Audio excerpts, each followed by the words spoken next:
Welcome to Pokemon Pocket Roulette. Strong Pokemon? Weak Pokemon? That's only the selfish perception of people who haven't built a deck around all these awful cards. Each episode I spin a wheel to figure out which Pokemon we're going to encounter for that day. Then we play ranked games to see if we can get a win with our terrible deck. Will we prove that we're capable trainers taking the win or falter under the pressure? Find out this episode of Pokemon Pocket Roulette. What's up, guys? Welcome back to another episode of Pokemon Pocket Roulette. Today we're going to be playing around Flareon. Alright guys, and here is the deck. So we are playing Ponyta to pair up with our Flareon. Ponyta is just the best turn 1 fire type. I've went through all of them for a while, and honestly, just being able to start with that Ponyta, get into that Rapidash, you have that 100 HP, 40 consistent damage, and that is what we need because Flareon is good at going second. We can get the EV set up, we can attack on turn 6 with Flareon, and as long as it's in there, we're going to be pelting the opponent with damage. I mean, 110 damage is not much to scoff at, and depending on what we play against, if we see any grass decks, we're going to roast them. If we see any fighting decks, I feel like we'll have an okay position because we can get there quickly and deal with things like Sudowoodo. We knock out Lucario. All of those are easy to deal with. If for anything stally, we have the Team Rocket Grunts if we end up drawing it. We are going to be pairing it with Rocky Helmet just because we're a glass cannon-y deck. I don't think Giant's Cape changes any of the math on anything major. We'll consider that while we're playing our games, but that's just going to help us eke out that extra bit of damage. Double Pokeball and Professor's Research for consistency. We've got Leaf to get Flareon out of there in case we are in a position where we have to evolve it for like the HP and we need to do a little bit of pivoting. Sabrina to switch the opponent's active out in case they are a problem. Once they are set up, we could potentially hit something that we were hitting with our Rapidash. And we've got the Giovanni for the bonus damage. And because we do have Rapidash, we are going to be playing the Blaine. Specifically, I'm using Giovanni over Red because the 120 plus 20 knocks out Meowscarada. So without further ado, let's get into the games and see if Flareon can somehow steal a win in ranked. If you made it this far in the video, thank you so much for watching. Don't forget to leave a like if you enjoyed the video. Comment, let me know which Pokemon you're excited to see, and don't forget to hit that subscribe button. We had a goal recently to hit 50 and we managed to hit it. So thank you so much for all your support. Our new goal is 100 and I'll smell you later. Alright guys, so we are going to get right into it. We are going second, which is a pretty good spot to be in this deck. We have the continuous step Eevee, so we can get a little bit of damage early, maybe something crazy. They have the Arceus coming out. We are going to be trying to set up that Flareon with 3 energy, 110. So we're really only looking for like 40 damage, a little bit more maybe to shore up things like Potion or Shaman. They're going to research. They're probably playing the Dialga Arceus deck. We see another Arceus come down, and there is the Mew EX. Now, we are going to draw. We are going to use our Pokeball and Research combo. We're looking to try to get that Flareon. That's the most important thing to find. And a Ponyta would be very nice as well. We do get the Flareon, which is good. We're going to continue a step and get 1 heads, 2, 3, 4, 5s. Alright, we're going to stop at 5 heads, but 100 damage on turn 2. It's just that easy. We will see if it ends up coming up. Now I'm suddenly wishing I had Cyrus in this deck instead of Sabrina. Just that way we could pull that Arceus back. They're going to Potion though because of course all these decks are running like double Potion. They're running the Floral Healing Shaman. We draw the other Flareon. We're going to go ahead and put that energy down on Eevee, and we are going to continue a step one more time. Heads, tails. Alright. There we go. We are going to not do anything too crazy and steal a win off of a super lucky Misty Flip off of that continuous step. They're going to leaf out into that Dialga, though, the exact position the opponent wants to be in. If you are able to get an attack off with this Dialga, or a second attack off with the Dialga, you are going to be in a really good position. We do get to come in and hit it pretty hard though here. We have the Flareon. We're evolving into that Flareon with the Flamethrower.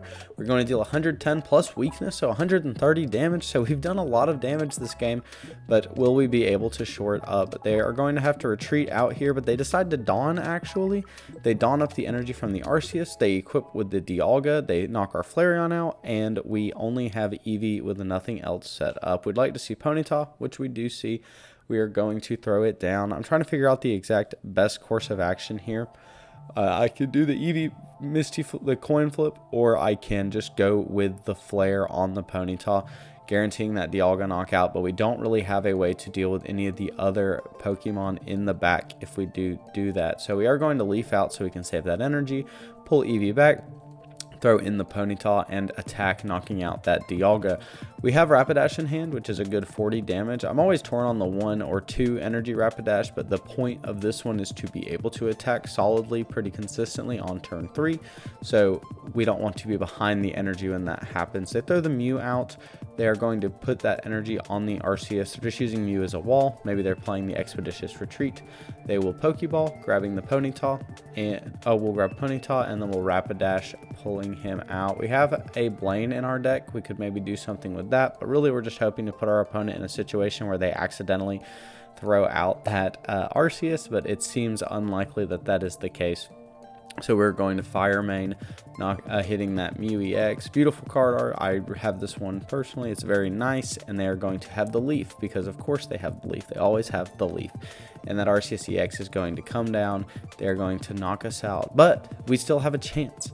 If we get the continuous step off on the Eevee and do another crazy 7 spin, we can steal the win. I have the Rapidash back here.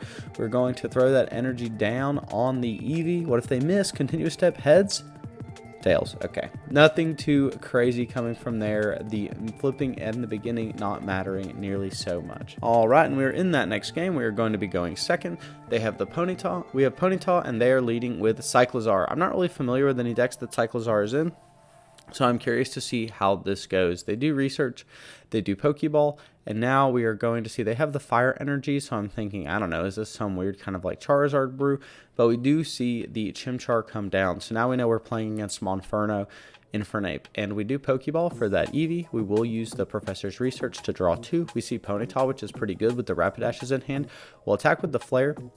I'm always torn on Cyclizar. I think he's just worse far-fetched, but being able to have that 20 extra health could matter, and so that is something that is worth considering as well. I played him in a Victory build deck I did, using him as just like an early pressure builder, and yeah, so we are going to draw. We see the Blaine. This is pretty good, and now I'm trying to figure out exactly how I want to do this. They have Monferno in the back. I'm hoping they don't have Infernape already. They probably do, but we can at least knock the Cyclizar out and put us in a position where as long as we can knock the other Infernape out, we will be in an okay spot. I am going to use that Blaine here and knock out Cyclizar just so we can say, hey, you know, either put damage on that Monferno or say, hope you have it, and put the pressure on. They are going to send that Monferno out, which is telling me they do have the Infernape, which there it is. Son Goku himself.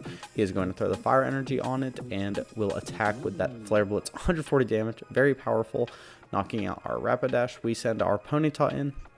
There is a situation that we could maybe finagle where we can force the opponent to take 2 hits from Flamethrower with our Sabrina, and that's our win condition, and that's what we are going to be playing towards. So we go ahead and evolve that Ponyta into the Rapidash, and then we are going to hang out and wait a second.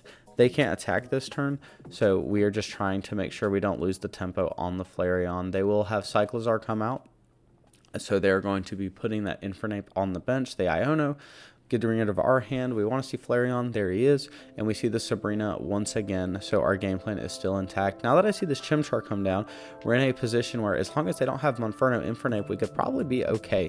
We're going to Pokeball for this Eevee. We are going to throw this down on the Rapidash. I want to get this Rocky Helmet down just for any extra chip damage that we can use at this point. We'll Fire Main, attacking that Cyclizar. They draw. I don't want to see Monferno, but they do have a full grip. They are communicating. They're going to put a card back. -1.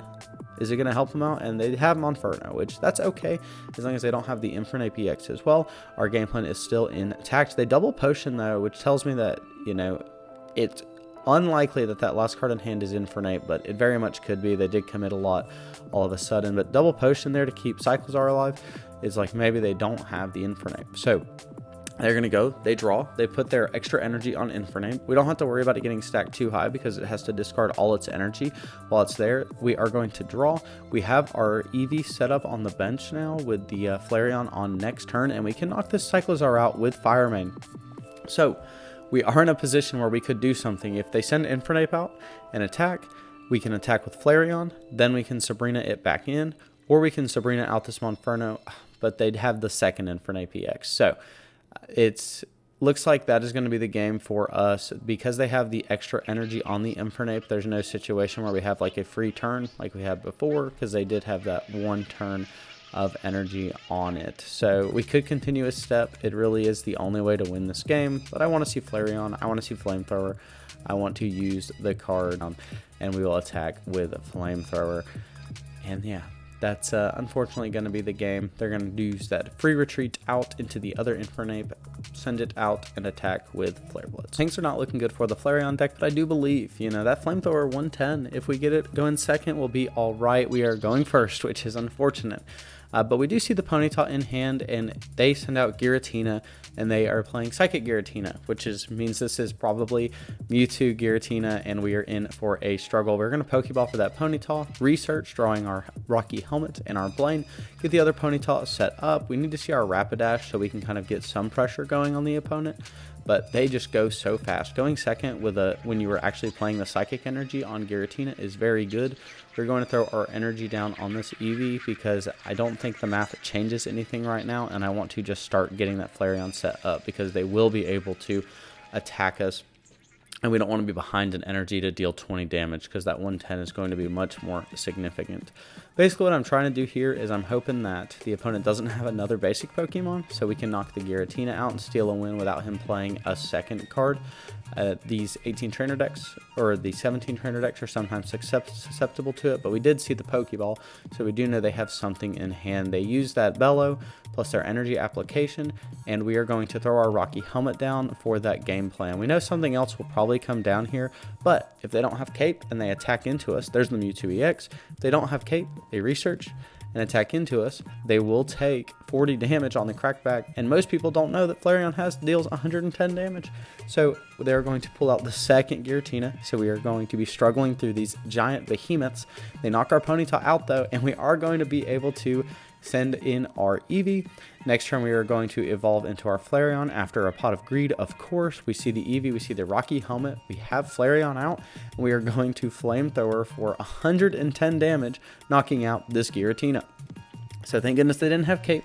Thank goodness they couldn't potion, so thank goodness they didn't draw Cape. We're going to see what they do here. They do throw the Mewtwo out. They will be able to attack for 50. In hindsight, I should have thrown the Rocky Helmet down just for the extra damage in case it comes up. If we end up relying on a continuous step, one less heads makes it way more likely to do something. So the opponent is going to Bellow though, ending their turn. So I think they have Dawn in their hand. They're just trying to set up to Psychic Blast us out of the game. But because of that, we can throw our helmet down. We didn't lose any damage on our Flareon, and we are going to be able to put this energy on Flareon and attack again. We are like locked in to this putting energy here so that we can use the Flamethrower. I use Giovanni. It doesn't really change any kind of crazy math, but again, we want to try and do what we can as far as mitigating the opponent. Now if they attack us, they're knocked out. After we'll guarantee with the Ponyta knockout, they will throw the energy on the Mewtwo. Trying to figure out what they're going to do here. They Sabrina us out though, so they're making it where in order for us to retreat, we would have to expend an energy. They do have the potion in hand. They're back to 50 HP. We could knock them out with Rapidash if we do draw it. Otherwise, we already have the leaf in hand, so it looks like we're going to actually be able to take this. We have Psychic Sphere. They deal 50 damage to us. We draw. They're banking on the fact that we don't have this card exactly, Leaf, and we do. We're going to pull this card out, send out the Flareon, attack with Flamethrower, and suddenly Flareon has proven that he can defeat meta-warping threats like Giratina and Mewtwo. But anyway, thank you so much for watching. This deck was a lot of fun, very similar to the Ninetales deck, but a little slower without Blaine, but requires less of a support commitment. That's why we're only playing the one Blaine. So yeah, check the deck out. I'm surprised that we were able to steal that win in Pokemon Pocket Roulette with Flareon. But anyway, thank you so much for watching. Don't forget to like, comment, and subscribe, and I'll smell you later.